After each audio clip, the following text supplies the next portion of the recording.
Now, running mate of the National Democratic Congress, NDC's flag bearer, Professor Nana Jane Opoku-Agyeman, has begun a 6-day tour of the Central Region.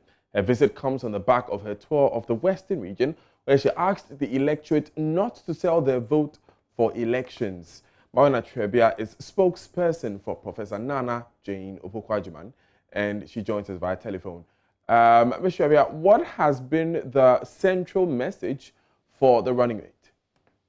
Daniel, a lot of her attention has been focused on, first of all, listening and seeking to understand the realities of the communities and the constituents that she's been interacting with. There are several recurring themes around concerns about employment and employment opportunities.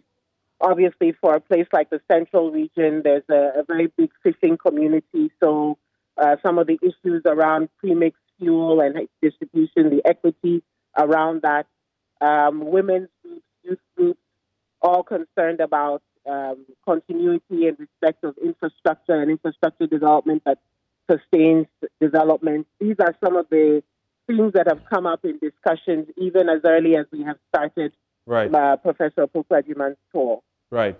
Now, your political opponents, the governing MPP, launched their manifesto in the Central Region, rolling out a number of specific promises for that part of the country, the airports, the fishing harbour.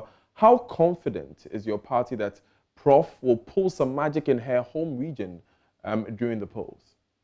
Well, I think that Ghanaian voters, especially in the Central Region, like everywhere else, will be looking a lot more for substance and will want to really take on board the realities of their current situation. So it's one thing to say something or make a promise.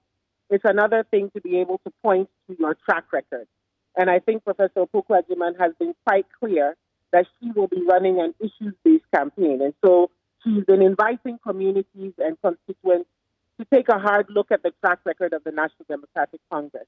It's not about political rhetoric. It's not about a culture of insults, which often characterizes our political conversations. It's more about what the substance is of what you've delivered. And I think that we are very confident, given the track record of the NDC, that certainly in her own region, she'll be able to articulate some of the successes the NDC has enjoyed and really apply it to what the People's Manifesto is proposing to do to get the country back on track. So we remain very confident about the things that are being articulated and, of course, the enthusiasm and excitement with which she's received because she is focused on the issue. Right, so where did this tour begin in the Central Region? Well, we started out in Cape Coast North. We've had the opportunity to have Prof interact using the virtual medium of radio. So she did a radio interview this morning. She's just finished interactions with the Ivory community in Abakam, and we're looking forward to moving on to Komenda, where she'll be meeting with fisher folk, traders, and women's groups. So it's quite a packed day for Professor Opoku-Agyeman, and indeed a packed time in her period here in the Central Region. Thank you very much, Mawana Trebia, for joining us. She's spokesperson for the running mate to John Dramani Mahama, Professor Nana Jane Opoku-Agyeman.